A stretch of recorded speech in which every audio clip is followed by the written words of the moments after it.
This is Bitcoin This Week, a weekly roundup of the latest Bitcoin news. Today's headlines: Cambridge study proposes to legalize Bitcoin, online bank uses Bitcoins for loans, Bank of America bans credit card purchases of Bitcoins, Upbit under investigation by police.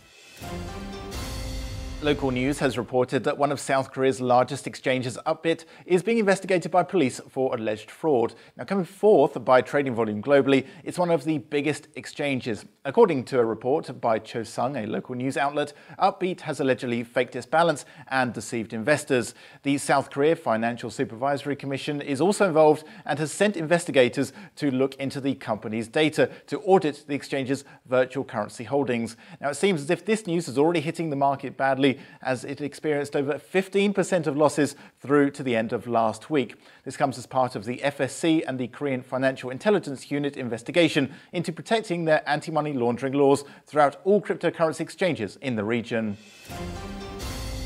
Bank of America CTO Cathy Bessant has taken a stand against Bitcoins, calling cryptocurrencies troubling. According to CNBC, Bessant commented on how cryptocurrencies were not designed to be transparent, stating that the traditional banking system provides users with just such a facility between the sender and the receiver. The Bank of America already banned Bitcoin purchases using credit cards back in February. The financial institution continues to take a strong position against cryptocurrencies, with Bessant comparing them to stocks and other currencies, stating that as purchases of these commodities using credit cards were not permitted, there was no reason to allow the purchase of Bitcoins this way either. This just comes weeks after the bank released a report establishing their inability to adapt their products and services to the competition cryptocurrency poses. This seems like an attempt by Bank of America not to give their support to the crypto market, as it could represent a real threat to their current financial system. The founder of Bitbond, Radoslav Albrecht, recently created an online bank which allows users to transfer loans anywhere in the world using Bitcoins. Bitbond is one of the first banks to give up old mechanisms of SWIFT to allow lower rate and faster transactional frame. According to Albrecht, international wire transfers are very expensive, especially if you have to change from one currency to another, sometimes taking days to be completed. Bitbond proposes to fix this. How? Well, it will allow payments to work independently from where people are located, making them faster and cheaper. Users would have loans in cryptocurrencies such as Bitcoin for a few seconds until they receive funds in their preferred currency, avoiding the volatility of the crypto market. At the moment, loans are relatively small with a cap of about $50,000. Bitbond has already obtained its license as an official bank and has managed to capture a few investors along the way, which could mean that other banks in the region may start using the same strategy. Europe's financial system seems quite open to the development of their infrastructure using the technology that blockchain can offer.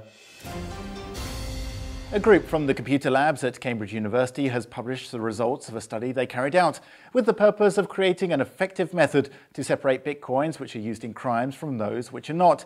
Taint Chain is a project that seeks to use the public information from blockchain to track the genealogy of Bitcoins. After that, the project proposes a soft fork so that miners and consumers can use those that were not involved in cybercrime. The system would allow some sort of filtering mechanism for cryptocurrencies in all regulated exchanges, making it easier for victims to recover their money in case of fraud.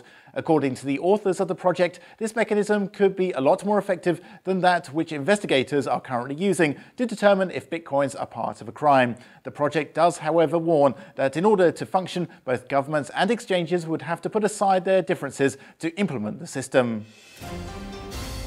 Bitcoin has had a somewhat bad week. After holding above the $9,000 mark for almost 3 weeks, Bitcoin has lost some support and has dropped in price by almost 10%. It started the week at $9,300, only to drop slightly on Tuesday to the $9,100 mark, where it held until Thursday. That's when prices started to fall. By Friday, Bitcoin was below the $9,000 mark, reaching its lowest point of $8,266 before closing the week on Sunday at $8,700.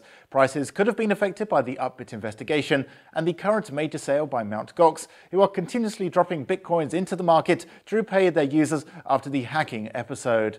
I'm Tom Bell, and that was Bitcoin This Week. Don't forget to subscribe for more to hear all the latest news. Until next time.